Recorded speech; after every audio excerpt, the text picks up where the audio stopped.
With the iPhone 16 Pro, the focus is on cameras and Apple Intelligence. The problem is Apple Intelligence isn't quite here yet. We can test some features in the developer beta that's currently available, but that's not necessarily the same as the experience the public will get when the update rolls out in October. It's not unprecedented for new iPhones to launch without some marquee features, sure, and thankfully there is still plenty that the iPhone 16 Pro brings. From camera control, the fusion camera, and other video related updates to slightly bigger displays and iOS 18, the iPhone 16 Pro and Pro Max are intriguing successors, even absent the wanted intelligence features that are still to come. Arguably, the biggest change to the iPhone 16 lineup, not to mention the iPhone 16 Pro, is the introduction of camera control. This is a button on the right side of the device which has touch and pressure sensors on it to enable greater control with swipes and semi-presses.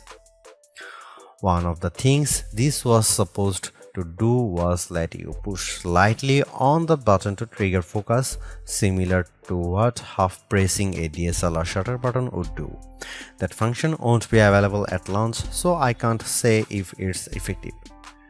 But by the large, camera control is a very Apple approach to a feature that has been around for years.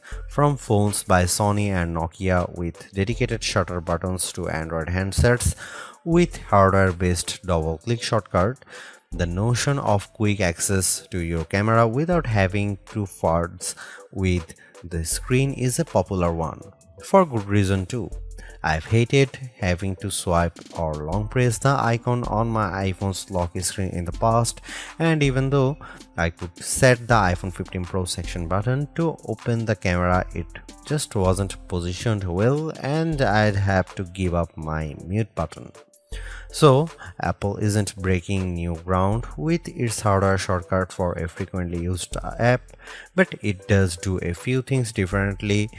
With the touch sensor, you can swipe on it to tweak things like exposure, zoom levels, and tone, and the half press still works as a way to select options or go back out of menus within the camera control interface. In theory, it's a nice way to make changes in the fly. In reality, there are a few issues and they largely have to do with placement.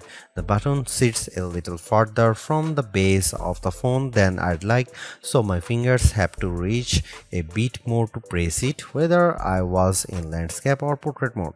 This wasn't usually a problem when I had both hands free and could steady the iPhone with my other hand and readjust my grip. But if you are trying to take a quick shot with just one hand, the button's location can feel unintuitive. Of course, everyone has different finger lengths and ratios, so it's entirely possible that other people find this logical. It also depends on your grip. If you are cradling the bottom of the device in your palm, it's harder to maneuver. If you are covering part of the screen and reaching out for the button head on, it's slightly easier to use camera control. Still, even for those with the strongest claws, swiping and half pressing and double half pressing on the sensor is tricky. I was only ever really able to do that if I had my thumb holding up on the bottom edge and my middle ring and little fingers steadying the right end of the phone. Maybe this is a new camera grip I just need to relearn for this button. The awkward placement is a minor gripe compared to what I found most annoying, the button's touch sensor. Not only was it difficult to swipe through different settings when holding the device with one hand, it also reacts to accidental touches and swipes. Sometimes the phone would slide down my palm and change the exposure or zoom level, completely ruining the vibe. I should point out that you can go into accessibility settings to either tweak or swipe sensitivity or turn it off altogether if it really bothers you. Honestly, if you are planning on making adjustments with camera control, it's best to have time, patience, and both hands free. In those situations, I had a lot of fun editing settings and watching them be reflected in the viewfinder in real time. I also liked zooming in and out of subjects, decomposing a shot and tweaking exposure till I liked what I saw before then pushing down to snap the picture. I especially loved this while recording video since it makes slowly zooming in or out of a subject smoother than using the on-screen slider. Even if you are not a glutton for buttons, there are still some camera updates that might intrigue you. This year's flagships sport what Apple calls a 48 megapixel fusion camera, which has a faster quad pixel sensor. This enables what the company describes as zero shutter lag, which is wording it has used repeatedly over the years. In this case, it's referring to how quickly the camera will capture a shot after you press the shutter button. I will admit I was initially confused by this update in part because it requires relearning some behaviors I had adopted to mitigate the shortfalls of older cameras. Basically, the iPhone 16 Pro's cameras are now so fast that when I asked someone to throw something so I could capture it in motion to see how still the images were, my shots ended up being of the person holding the object. Our video producer and I were very confused, and it wasn't until the zero shutter lag concept was explained clearer to me that I got it. I had become used to pressing the shutter early since cameras, in my experience, would be fractions of a second slow. Apple has become so fast that it actually captured the literal moment I tapped the button instead of the split second after when the object was in mid-air. Depending on your mood, the new photographic styles can be fun or serious. Apple's tweaked the built-in camera filters to not only offer more options but give you greater control.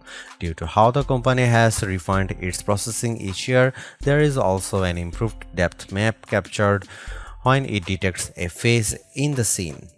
This, combined with a greater focus on color science around skin tone, has led to what might be my favorite new iPhone 16 feature. Whether I shot them in portrait mode or not, photos of people what I took using the iPhone 16 Pro were a dream to edit.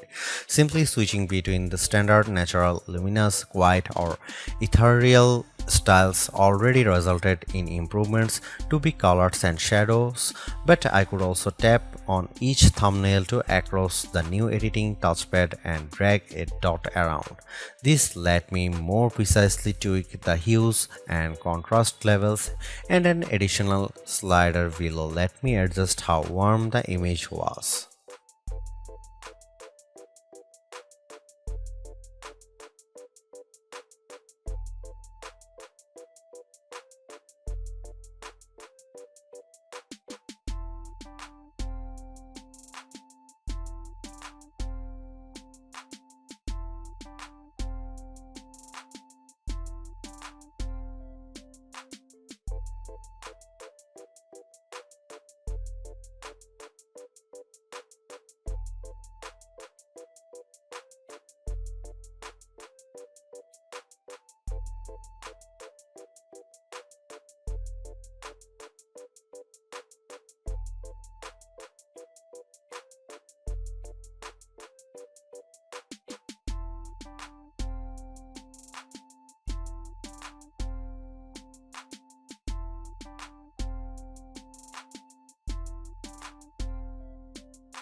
It's been about 2 months since the public beta for iOS 18 was released, and it was nice to get a taste of upcoming features like the new customizable home pages, expanded tap back reactions, and the redesigned Photos app.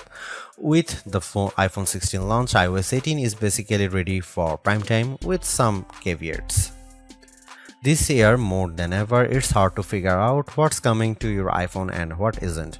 With the release of Apple Intelligence slated for October, features like writing tools, cleanup for photos, and the redesigned Siri won't be ready till next month, and even then, your non-Pro iPhone 15 won't be compatible. Plus, some features that were teased at WWDC like Genmoji still haven't been added to the iOS 18.1 developer beta, which is where most Apple Intelligence features have been arriving as a preview for app makers. Within the iPhone 16 lineup too, there are things coming only to the Pro models like multi-layer recording in voice memos. It's confusing and can make choosing your iPhone a trickier decision, but for this review at least, the iPhone 16 Pro and Pro Max are getting everything. I cannot wait to try out multi-track recording in voice memos, and I hope Apple sees this yearning as a sign that it should bring this to more devices. It was nice to get time with iOS 18 even in the absence of Apple Intelligence. Honestly, I'm not even sure I'd like those features that much.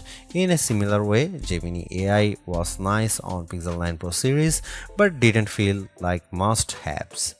Some of the new iOS 18 touches I noticed immediately are the refreshed control center, which took some getting used to as I had to relearn how to swipe back to the home page since there are more pages to scroll through now. I especially enjoyed seeing the new little chat bubble appears on my voice recordings, indicating that a transcript had been generated for them, and though I haven't exchanged messages with Android toting friends yet, I'm glad to see RCS support is finally live this week. Though I was excited for the new custom routes tool in Maps, I struggle to actually create them. You can set your start and end points and have the app close the loop for you, or just tap landmarks or points on the map to get the route to basically connect the dots. Unfortunately, no matter how many times I tried to get the route to cut through a building where I knew a pedestrian walkway existed, Maps reinstated me at every turn, forcing the route to go through more established paths instead. It's not unreasonable, but certainly not the open world route creation feature I was envisioning. The best thing about iOS 18 and also some new features in the iPhone 16 lineup is the customizability. I do appreciate that if you don't like something, you can usually turn it off. With the new ability to place apps outside of a rigid grid, you can now lay your home screen out just the way you like. The redesigned Photos app lets you create and pin collections so you can more easily find the pictures most important to you. And again, I'm glad Apple is giving people the option to turn off camera control altogether or adjust its sensitivity. Apple's caution is sometimes warranted, especially at a time when mistrust of AI-generated content runs rampant. The company taking its time to get Apple Intelligence right is understandable, but its deliberation doesn't always lead to winners. While I appreciate the attempt to differentiate camera control with the touch sensor for more versatility, I am not yet convinced on its usefulness. The good news is, and I cannot stress this enough, you have the option to tune it to your liking, and that's the theme I'm seeing in recent Apple features that hint at more thoughtfulness than usual. If you don't like something or if something isn't right for your needs, you can adjust or disable it. In iOS 18, you have greater control over your home screen's app layout and can pin custom collections for easier reach. In the Photos app, the action button introduced last year could have been a spectacular fail had Apple not let you still keep it as a mute switch, but it managed to give people more functionality while maintaining the status quo for those who are just as resistant to change. Change is scary, change is hard, but without change there is no progress. Apple's cautious approach is a tricky balancing act that's evident on the iPhone 16 Pro. Some new features like audio mix and custom routes in Maps delivers mixed results, otherwise like photography styles are hits. Then there are the basic ingredients like good battery life and durable, attractive designs that Apple cannot neglect. The iPhone 16 Pro's subpar battery life holds it back from beating the competition, which is stiffer than ever this year, especially from Google. Luckily for Apple, most people who have iPhones are going to stick with iPhones. It's just easier. For those already sucked into the ecosystem, the iPhone 16 Pro are worth the upgrade from a model that's at least 2 years old. If you already have an iPhone 15 Pro, For the sake of our planet and your wallet, you might prefer to hold off on upgrading, especially since this year's devices aren't that much different.